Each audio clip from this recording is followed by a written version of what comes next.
to it, and all it is a little icon. It's obnoxious. So horizontal and vertical, it's obnoxious. Anyway, I hope everybody can hear me. I'm gonna give it 5 minutes. I came in a little late, I had to run to the bathroom, and I'm also doing some Christian videos for my Christian group. Um, because a lot of people are stressed right now. Baby. A lot of people are stressed. So we are going to be talking about Biden dropping out, Project 2025. I'm going to talk about that. Um, Obviously, you guys know I come from a Christian perspective. So y'all going to hang, ain't going to hang. We are going to talk about those things. I'm going to come from a Christian perspective on them because I have a lot of people who I know who are very stressed. I slept late because I've been really tired lately. I haven't been sleeping good during the weekdays. Well, I'm a night person, so my body is normally up at night. So I haven't been sleeping very good. And a lot of people even obviously doing the Christian stuff on the side. Because I have a small little Christian ministry I do. Some people reach out. And so a lot of people are very focused on politics. Some of them not in a good way, in my humble opinion. As Christians, we should not be this entrenched in the madness. And I know that some of you know that on certain political sides, you have quote unquote those who say they're evangelical Christians. We cannot put everybody in that bucket. That'd be like saying all black people like watermelon. That's not like true. That's like say all black people like fried chicken. That's like saying like all Latino eat beans. I mean, there's a whole bunch of derogatory things that is not true to an entire group. So when you talk about those and you call them evangelicals, you can say there is a high populace of those who consider themselves evangelical Christians who do support a certain candidate and they believe that he supports their biblical worldview. Okay. But also there are some question marks about those particular group of evangelicals because their biblical worldview may be very legalistic as a Christian looking from the outside in. Okay. Um, where you believe that your viewpoint can be forced on people. So I'm just kind of talking right now. So I'm going to say this. Please go back, and I don't have the scripture off the top of my head right now, but you can research it. You can Google it. And it says the wheat and the tares are going to grow up together. It means there are two distinct groups that are going to grow up together in this world. Point blank, period. We don't have a choice. Those that are of God and those who are not. We're growing in this world together. The Bible also says, if I remember correctly, I shine my light on the good and on the evil, meaning those who are mine and those who aren't, those who won't never choose me. I basically, it's on both of y'all. And we're going to have a period, and then there's going to be a period where that's all going to come to a head, and God's going to make some judgments. And the judgments, because some people say, well, he's not a good God, he's not a fair God because he judges us. And the issue is he is God, meaning that he created you, he spoke everything into existence. Hello. I just got through reading, his ways are not our ways, his thoughts are not our thoughts. His way of doing things are far above ours. And while we may not understand things, there is a point where we have to trust.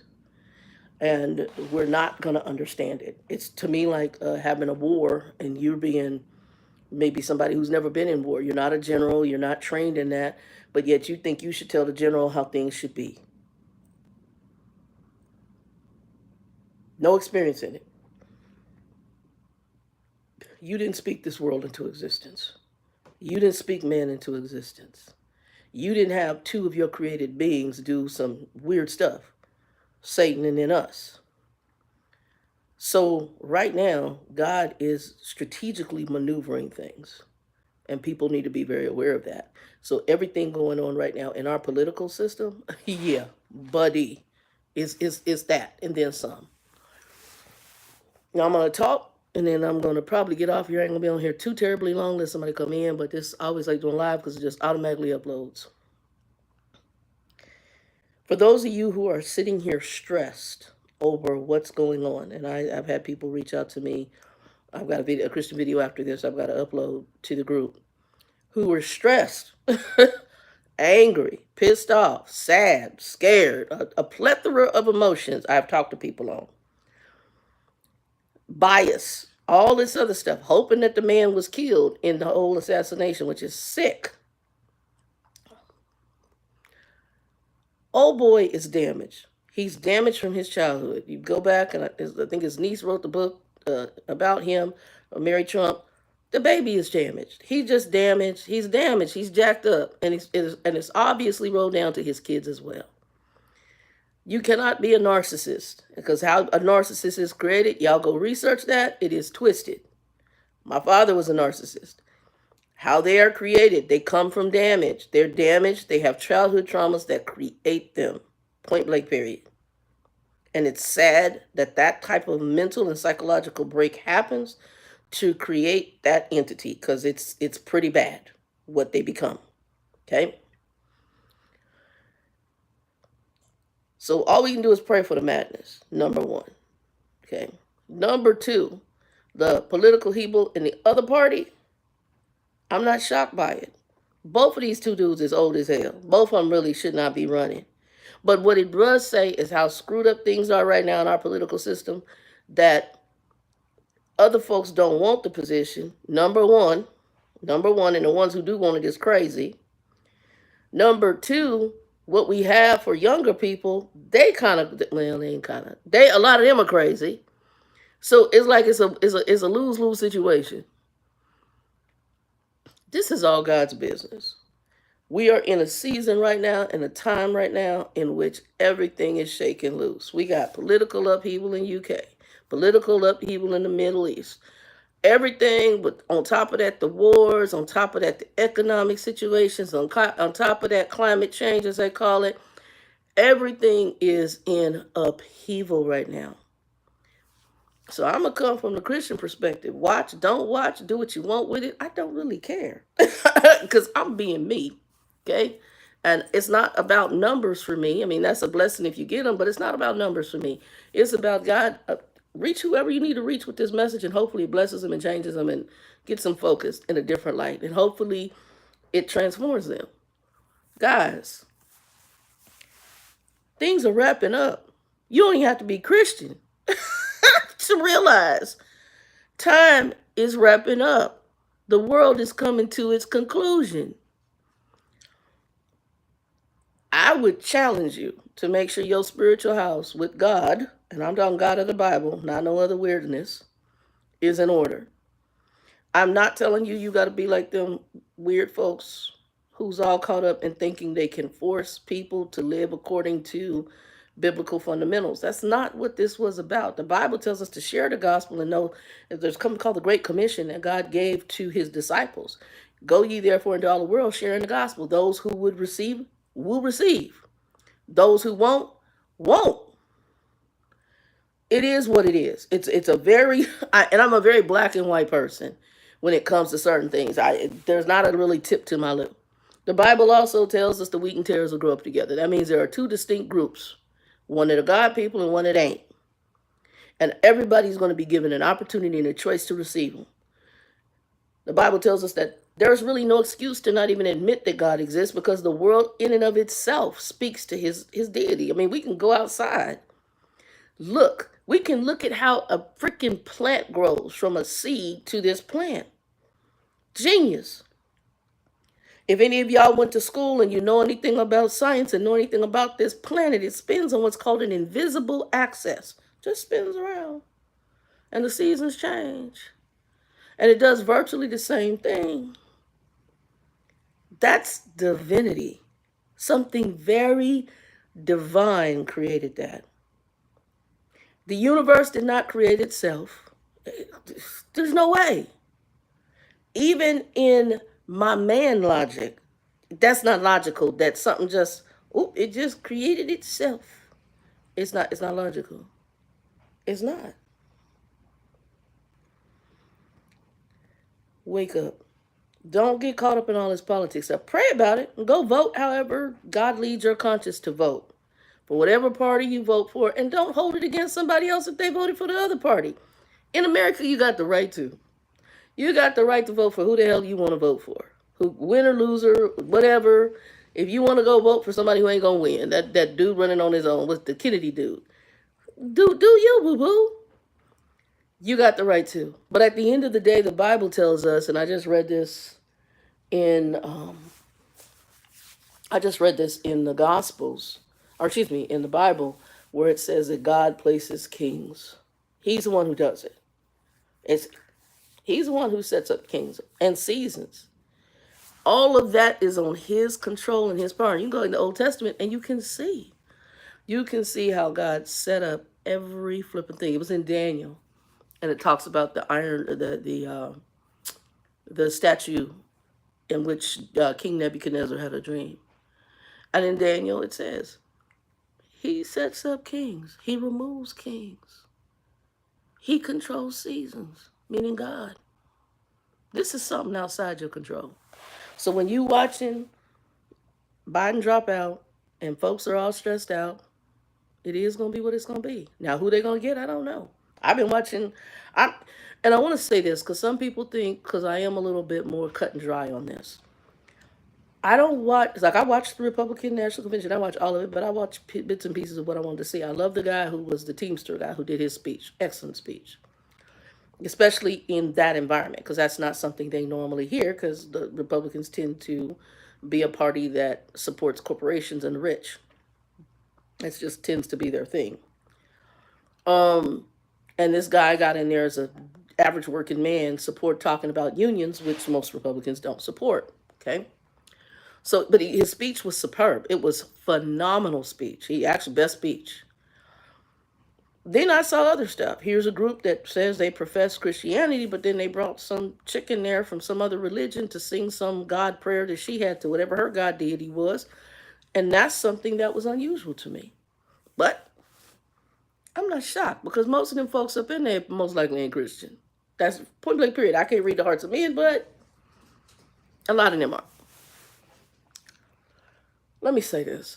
Don't get caught up. Don't be all stressed. I got people I know who are mad, angry, stressed, sad, worried. Worry is not going to be able to do anything. Worry is not going to help you. You can worry all you want. It ain't going to change the situation. It ain't going to change the circumstance. It ain't going to change the outcome. If you want to be worried about something, be worried about your soul's salvation and where you're going to spend eternity. This world is not the home for the Christian in the first place. This is not our win-win. So while we can pray about this situation while we here, our goal is to be watchful for what's coming. And there has been a plethora of events, 9/11, COVID, the wars that are happening, the rumors of wars that are probably coming, the political divide and things that are now just weird. Not only here, and I know we're so self-centered in our country. We're so self-indulged, so self-focused, so entitled as Americans. We only think about ourselves. Now, there's a few of you who are watching. The UK right now is in political upheaval. Hell, Israel's in the political upheaval, which we know. Everywhere around the world has some kind of political madness and weirdness going on. If anything, and like I said, you don't have to be Christian. I got people I know who ain't Christian. And they like, time is wrapping up. Right. What side of the coin do you want to be on? What side of the fence do you want to be on? And for those of you who question if there is a God, I want you to do this. Just do it sincerely. Try it. God, if you're real, show me you. And then trust that if he is real, he will show himself to you. And then you need to make a move and make a choice, because that's why he's showing himself to you. A lot of you guys are not doing that. You're sitting there in the midst of the madness of living life as if you control your own destiny. And I'm going to say you can. You can control your own destiny right into hell. Or you can control your destiny in a relationship with the Lord and have the promise and the hope that this world is not your home, and that the promise is a kingdom in which you can live, in which Jesus told us, in my Father's house there are many mansions. I go to prepare a place for you.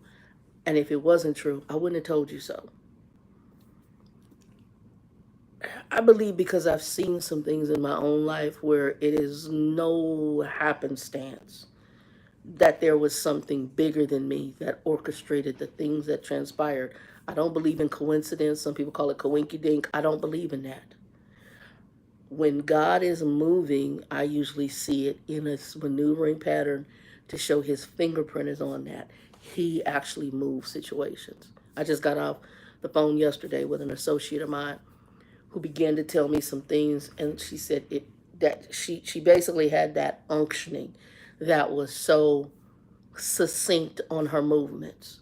And she said, I've gotten back here, I've gotten settled, and God is blessed from her being able to get a home. Her people that are in her home, her children are all pretty much become employed. Um, right now, she's got some interviews on the table, which I believe is going to open up a job opportunity for her, which she needs moving here. But it's flowing even outside of how we think it should flow. That's God. That's when He really showing out. When some maneuvering happens and you see it and you like, you sitting there worried, but God is showing up. And right now, a lot of y'all have a lot of question marks on everything, because right now our country is on this. It's teeter-tottering. And not to scare you, but I'm going to be real, because as I say, I'm coming from a Christian perspective. America's not in the end times on this left after during the tribulation period. We're not mentioned, at least from what I've read and what I understand. We're not mentioned during the tribulation period, which means that's after the church is raptured. So what happens to us as a country? I don't know. Could it be political upheaval? Could it be a country that wasn't what it isn't what it once was? Possibly. With the madness of what I read in the 2020, well, let me rephrase. I've read the outline of 2025. I actually have the PDF document. You guys can go search it and get it. If you guys don't know about this Project 2025. So the Project 2025 it's basically rewriting how our government stands. That's what it's doing. It's basically making us more of a dictatorship. That's what it's doing. It's putting the what we saw in a prior administration into powerful effect. And if it does what it does, it will put that individual in a dictator role. The democratic society in which we live now would pretty much be ixnayed. And that is the goal. Now, again, I'm Christian. I'm not sitting here worried about it. I'm putting it in God's hands. I'm going to pray on it. And whatever's going to happen is going to happen, because we are wrapping up time. And this world is not my home. And if you're Christian, it ain't yours. There are Christians, or people who claim Christianity, that's a better way to say it, who have made this world their home. They caught up in money and fame and fortune and positions and titles and name it and claim it and all those things. And they really don't want Jesus to come, because they feel like they fat and happy here on this planet. I got a house, I got a car, I'm rolling, I'm balling, and that is their God and their goal. Do you, boo-boo? Can't take it with you. Can't take it with you. I would challenge anybody. Like I said, I ain't gonna be here long. I challenge you all. If you are struggling right now, pray. Go ahead and read on it. You can go, like I said, if y'all want, I'm gonna see if I put in the link. I can put that Project 2025 PDF link in this. Go read it. You can see tons. At first, when I heard about it, I was like, this is real. Oh, it's real. It's real. And I'm not telling you not to vote for him, because I am not that person. My viewpoint is, it's in God's hand. And whatever's supposed to happen, is supposed to happen. And you ain't got no control over it. You can vote, and hopefully your vote might mean something. But at the end of the day, whatever God's plan is and however this is going to come out, it's going to come out. And it's going to be an interesting ride. When I watched all of the madness and everything going on, even the Biden saying he's stepping down from the campaign for 2024 or 2025, I said, ooh, Jesus. Ooh, Jesus. That's all you can say. Guys, I hope you are blessed. I hope you are prayerful. I'll be praying for you, and I hope you wake up. Y'all can hit me in the background with questions, TruckerDoll@gmail.com. And just let me know, that you've seen it on here, who you are. I may not be able to respond to everything. It's better if you put comments below, because I can actually see those comments and reply. Because if I don't know you in the TruckerDoll, I do not open that email. I'm just saying. So if you can hit the comments below and put comments as to what you're thinking, prayers for you guys. If you feel it will bless somebody, help somebody, share it out, give it a like, thumbs up. And as I said, comment, let me know what y'all thinking. Hope you guys are blessed and prayerful. And don't let this scare you. This is a part of the journey. It's part of the ride. Peace, 2 and 2, if a whole bunch of people disappear. It wasn't aliens. It was a rapture. Get yourself a Bible, figure it out, because if you're stuck here, it's going to be a very unique time. And prayers for you, and prayers that God wakes you up and that truly you choose Him if you're stuck in that time frame, because things are wrapping up. God bless you, 2 and 2.